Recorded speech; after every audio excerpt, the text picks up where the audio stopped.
Hello दोस्तों, मैं हिमांशु गुप्ता। आज हम लोग क्लास 9th का और 10th का जो हिंदी साहित्य के इतिहास में काल विभाजन है, काल विभाजन से रिलेटेड क्वेश्चंस देखेंगे और हिंदी साहित्य के इतिहास के बारे में इम्पोर्टेंट फैक्ट्स जानेंगे। इस माइंड मैप को पढ़ने के बाद ये एक प्रकार से क्रेजी माइंड मैप है। पूरा कैटेगरी कैसे कैसे बांटा गया है, आप लोग ध्यान से पढ़िएगा, ध्यान से देखिएगा। सॉरी, केवल इस माइंड मैप को पढ़िएगा और अपने 9th और 10th का जो NCERT का क्वेश्चंस है ना, दिए रहते हैं क्वेश्चंस, उसको सॉल्व करने की कोशिश कीजिएगा।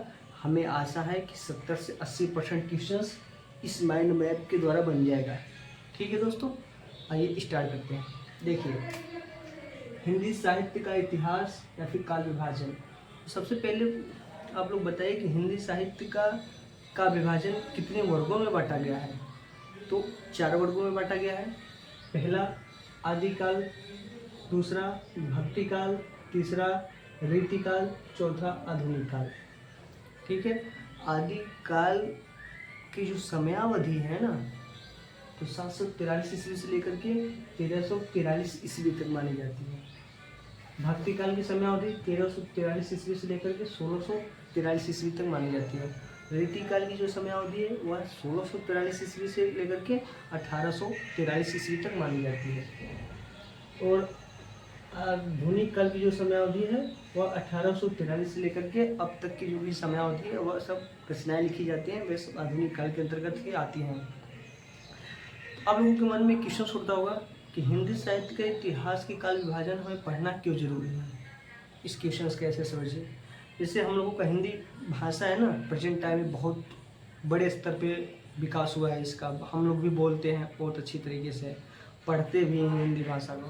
तो स्टार्टिंग में ही, शुरुआत से ही हिंदी भाषा ऐसी नहीं थी।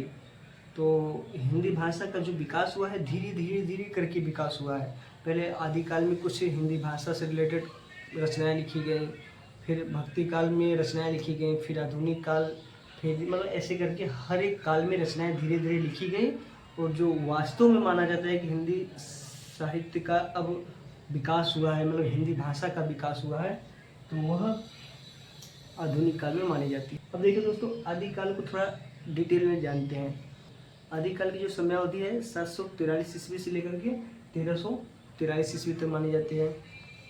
आदिकाल के जो कुछ प्रमुख कवि हैं, जैसे चंद्र बरदाई,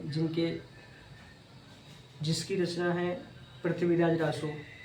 एक जगनी कवि हैं जिनकी रचना है आलाखंड, और एक नरपति नाल हैं जिनकी रचना का नाम है बीसल देव रासो।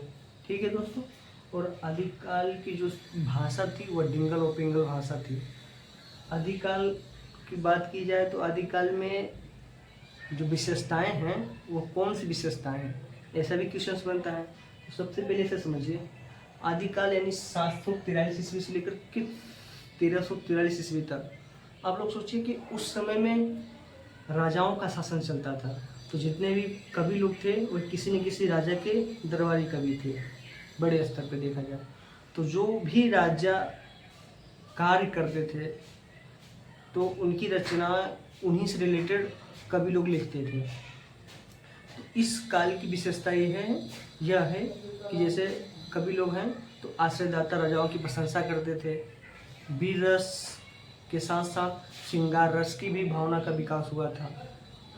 आदिकाल को कई नामों से जाना जाता है, जैसे आदिकाल, वीरगाथा काल, चारण काल, प्रारंभिक काल, सिद्ध सामंत काल, इन सब नामों से जाना जाता है। इसमें इम्पोर्टेंट यह है कि आदिकाल का नाम आदिकाल किसने दिया, तो हजारी प्रसाद द्विवेदी जी ने दिया। आदिकाल को वीरगाथा काल नाम किसने दिया, तो आचार्य रामचंद्र शुक्ल जी ने दिया। ठीक है दोस्तों, बस इतना आप लोग समझिए। अब भक्ति काल के बारे में पढ़ते हैं। इस काल का नाम भक्ति काल ही क्यों पड़ा, क्योंकि इस समय में भक्ति आंदोलन चलते थे। समझ रहे हैं ना, भक्ति आंदोलन मतलब ऐसे ऐसे रचनाएं लिखी जाती थी जिसमें भक्ति भावनाएं थी। कुछ तो भक्ति भावना ईश्वर के प्रति थी, कुछ तो भक्ति भावना सामाजिक लोगों के प्रति थी, और कुछ ज्ञान के बल पर लोगों को अपने विचारों से प्रभावित करते थे। इसलिए इस काल का नाम भक्ति काल पड़ा। भक्ति काल को हालांकि कई नामों से जाना जाता है, जैसे स्वर्ण काल, स्वर्ण युग और कलाकाल। ठीक है दोस्तों, भक्ति काल की दो शाखाएं हैं, पहला निर्गुण शाखा, दूसरा सगुण शाखा।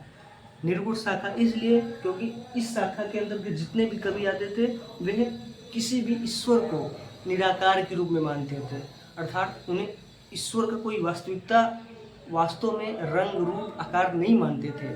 वे केवल भक्ति के आधार पर, ज्ञान के आधार पर ही ईश्वर की कल्पना करके रचनाएं लिखते थे। सामाजिक लोगों के मुद्दों का सवाल उठाते थे। और सगुण शाखा, सगुण शाखा के अंतर्गत वे लोग आते हैं जो ईश्वर को वास्तव में मानते थे, अर्थात ईश्वर का एक रूप मानते थे, आकार मानते थे। ठीक है दोस्तों, भेष मानते थे। जैसे कि भगवान राम कहा जाता है भगवान विष्णु के अवतार है, तो भगवान राम, भगवान श्री कृष्ण, इन सबको भगवान की उपाधि यानी ईश्वर मान करके रचनाएं लिखी जाती थी। तो जो लोग भी राम भक्ति शाखा के अंतर्गत हैं वे समझ लीजिए कि भगवान राम से रिलेटेड अपनी रचनाएं लिखते थे। जो भी कृष्ण भक्ति शाखा के अंतर्गत रखे गए हैं कवि, वे समझ लीजिए कि भगवान श्री कृष्ण से प्रेरित थे और उन्हीं से संबंधित अपनी रचनाएं लिखते थे।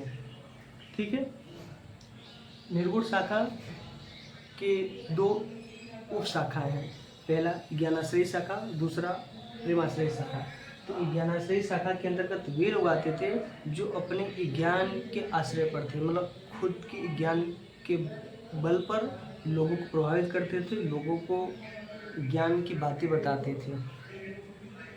ठीक है दोस्तों, तो ज्ञानाश्रयी शाखा के प्रतिनिधि कवि कौन है? कबीरदास जी हैं।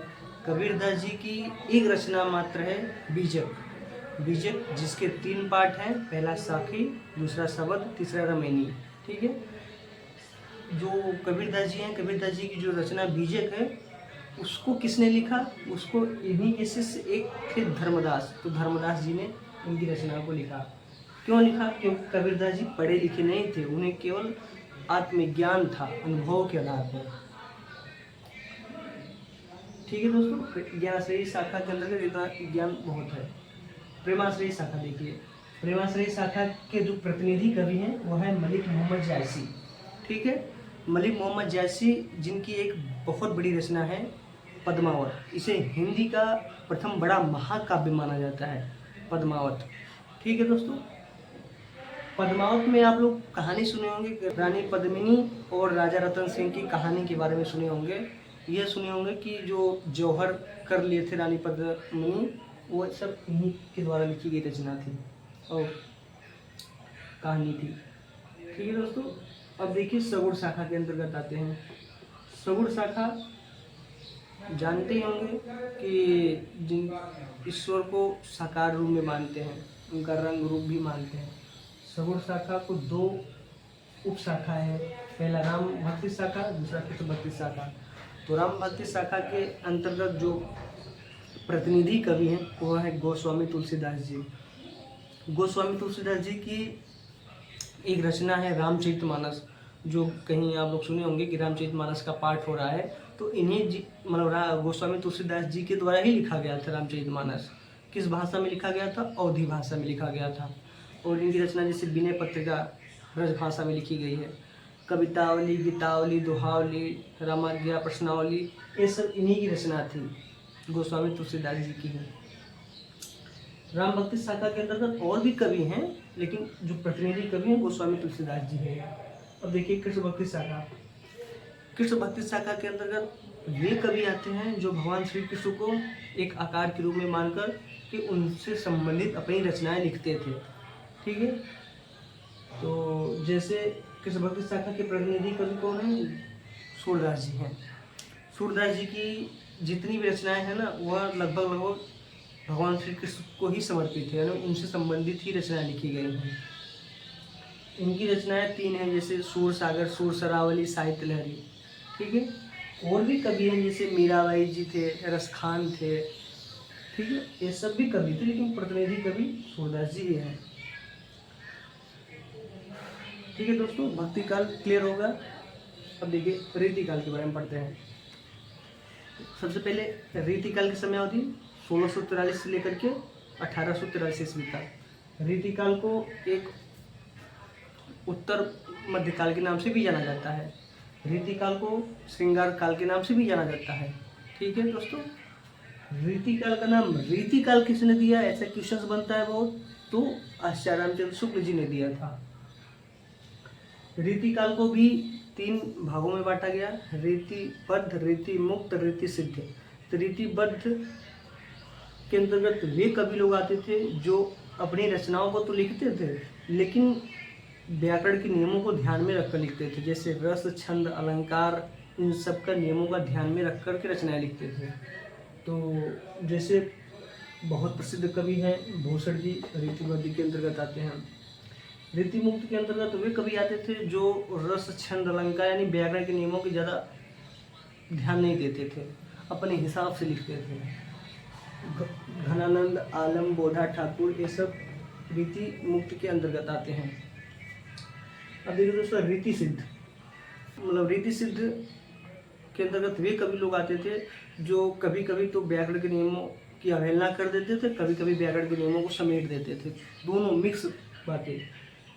तो इस रीति सिद्ध की जो प्रतिनिधि कवि हैं, एक तरह से समझ लीजिए बिहारी लाल जी हैं। बिहारी लाल जी की एकमात्र रचना है बिहारी सतसई, जिनमें 719 छंद हैं, 719 छंद हैं और 713 दोहे प्लस 7 सोरठा हैं, जिनमें से मतीराम भी इसी युग के कवि हैं, यानी रीति सिद्ध के ही कवि हैं।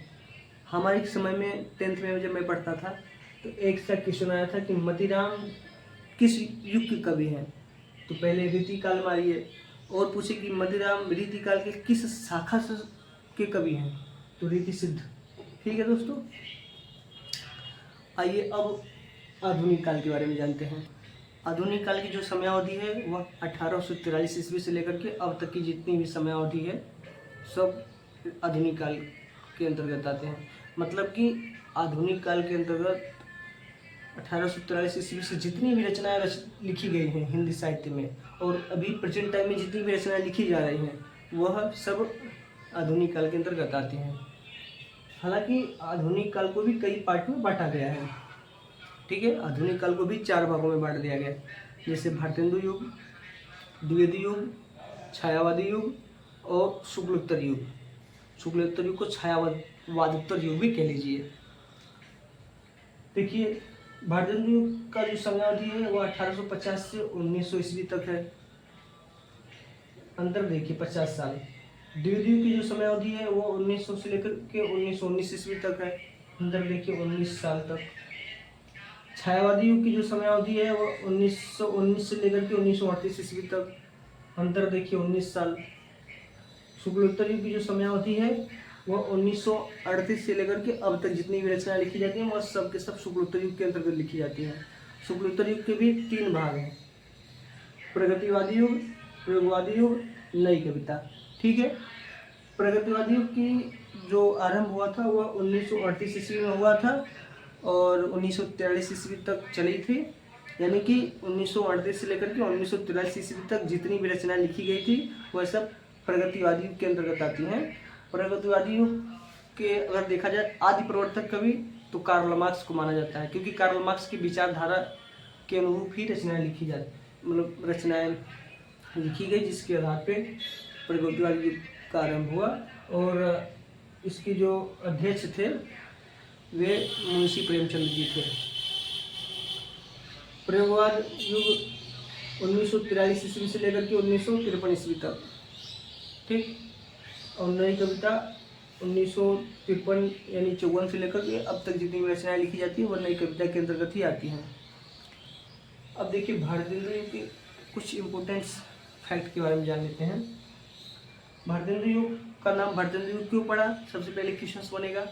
भारतेंदु हरिश्चंद्र जी के द्वारा। भारतेंदु युग के प्रवर्तक कवि भारतेंदु हरिश्चंद्र जी हैं। भारतेंदु हरिश्चंद्र जी एक बहुत बड़े साहित्यकार थे। इन्होंने हिंदी साहित्य को अपना एक नया रूप दिया है।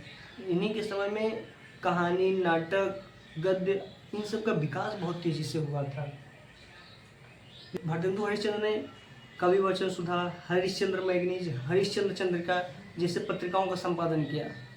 प्रेम माधुरी, प्रेम प्रलाप, अंधेर नगरी, टकाशेर, इन सब रचनाओं को इन्होंने ही लिखा है। हिंदी का जो प्रथम यात्रा वृत्तांत है, सरयू पार की यात्रा, भारतेंदु हरिश्चंद्र जी के द्वारा ही लिखा गया है। ठीक है दोस्तों, हिंदी का जो प्रथम नाटक है नहुस, उसके लेखक हैं गोपाल चंद्र गिरधर दास, भारतेंदु हरिश्चंद्र जी के पिता थे।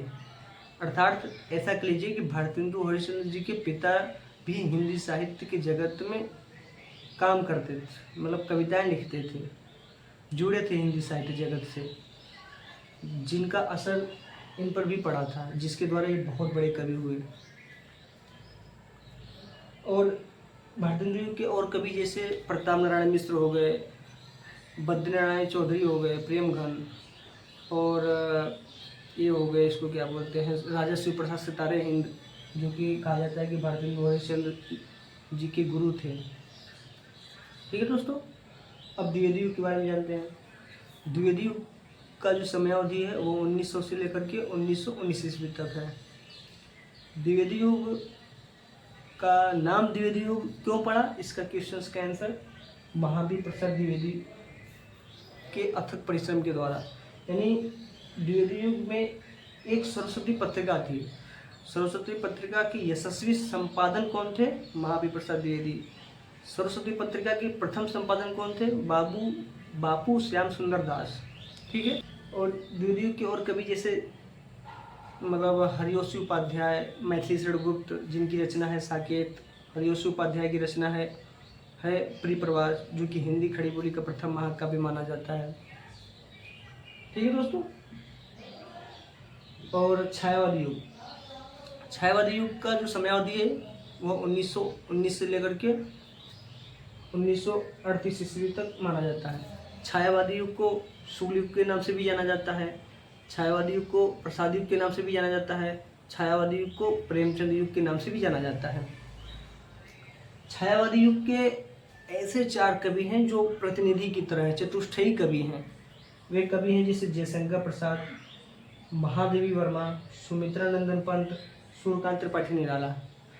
जयशंकर प्रसाद जी की रचनाओं में देखा जाए तो जयशंकर प्रसाद जी की उपन्यास जो हैं कंकाल, तितली, इरावती, इरावती इनकी अपूर्ण रचना थी, बाकी कंकाल और तितली ये पूर्ण रूप से लिख चुके थे। इनकी अगर नाटक देखा जाए तो ध्रुव स्वामी, जन्मे का नाग यज्ञ, एक घूट, ठीक है, और भी रचनाएं हैं, आंधी, आकाशदीप, ये सब इनकी कहानी संग्रह है। महादेवी वर्मा की रचनाएं देखा जाए तो अतीत के चलचित्र, पथ के साथी, मेरा परिवार, अग्निरेखा, परिक्रमा, ये सब इनकी रचना है। यामा भी इन्हीं की रचना है। ऐसा क्वेश्चन बनता है कि हिंदी साहित्य के जगत में ज्ञानपीठ पुरस्कार प्राप्त करने वाली प्रथम महिला कौन है? तो महादेवी वर्मा जी हैं। कौन सी पुस्तक से मिली थी इन्हें? यामा पर। ठीक है दोस्तों। सुमित्रा नंदन पंत, सुमित्रा नंदन पंत एक बहुत बड़ी कवि थे छायावादी युग के। सुमित्रा नंदन पंत की रचनाएं जैसे पल्लव, पल्लविनी, ग्राम्या, गुंजन, शिल्पी और साथ ही साथ चिदम्बरा। चिदम्बरा पर सुमित्रा नंदन पंत जी को प्रथम पुरस्कार मिला था, ज्ञानपीठ पुरस्कार, यानी पुरुषों के क्षेत्र में 1968 ईस्वी में। और सूर्यकांत त्रिपाठी निराला, सूर्यकांत त्रिपाठी निराला जी भी बहुत बड़े कवि थे। सूर्यकांत त्रिपाठी निराला की जो कविताओं लिखते थे अधिकांश वे राष्ट्र के प्रेम से, मतलब राष्ट्र के प्रेम यानी राष्ट्र के प्रति था, समर्पित था। जैसे इनकी रचना है भारत भारती, जो बहुत फेमस रचना है, जूही की कली, कला और बूढ़ा चांद, ये सब इन्हीं की रचना है। ठीक है दोस्तों। अब देखिए थोड़ा सा हम लोग प्रगतिवादी युग के बारे में तो जान गए कि 1938 से लेकर के 1943 ईस्वी तक की समयावधि है। और प्रयोगवादी युग 1943 से लेकर के 1953 ईस्वी तक की जितनी भी रचनाएं लिखी गई हैं उन्हें हम लोग प्रयोगवादी युग के अंतर्गत रखते हैं। और सच्चिदानंद हृदयानंद वात्स्यायन प्रयोगवादी युग के जनक हैं, ऐसा कह लीजिए, या फिर उनका पूरा नाम न लेकर के अज्ञेय बता दीजिए। अज्ञेय का नाम ही पूरा है कि सच्चिदानंद हृदयानंद वात्स्यायन। अब देखिए दोस्तों, सच्चिदानंद हीरानंद वात्स्यायन जो हैं यानी अज्ञेय जी, इन्होंने तार सप्तक का प्रकाशन किया था। तार सप्तक का प्रकाशन 1943 ईस्वी में ही हुआ था और टोटल 4 तार सप्तक का प्रकाशन हुआ था। पहला 1943 में, दूसरा 8 साल जोड़िए में 51 में, तीसरा फिर 8 साल जोड़िए 1959 में, चौथा में 20 साल जोड़िए यानी 1979 में 4 तार सप्तक का प्रकाशन हुआ था। तार सप्तक ऐसी रचनाएं थी जिनमें 7 के 7 कवियों का एक संग्रह रहता था और उनकी रचनाओं का एक रूप से सम्मिलित संग्रह कराया गया था। ठीक है दोस्तों, और नई कविता का युग 1953-54 से लेकर के अब तक जितनी भी रचनाएं लिखी जा रही है वो सब नई कविता के अंतर्गत ही आते हैं। ठीक है दोस्तों, आशा करता हूँ आप सबको वीडियो समझ में आया है। दोस्तों, इस माइंड मैप को पढ़ने के बाद आप लोग अपना NCERT क्वेश्चन जरूर प्रैक्टिस कीजिएगा, उसमें पता लगाइएगा कैसे कैसे पार्ट करके पूछता है। जैसे एक क्वेश्चन बनता है कि कबीरदास जी किस शाखा के कवि हैं, कबीरदास जी की रचनाओं का क्या नाम है, ऐसे करके क्वेश्चंस बनते हैं। तो आप लोग आराम से उत्तर बताइए कि कबीरदास जी विज्ञानाश्रय शाखा के कवि हैं, कबीरदास जी की रचना का नाम बीजक है। ठीक है, अगर वीडियो अच्छी लगे तो लाइक शेयर और सब्सक्राइब जरूर कीजिएगा। जय हिंद।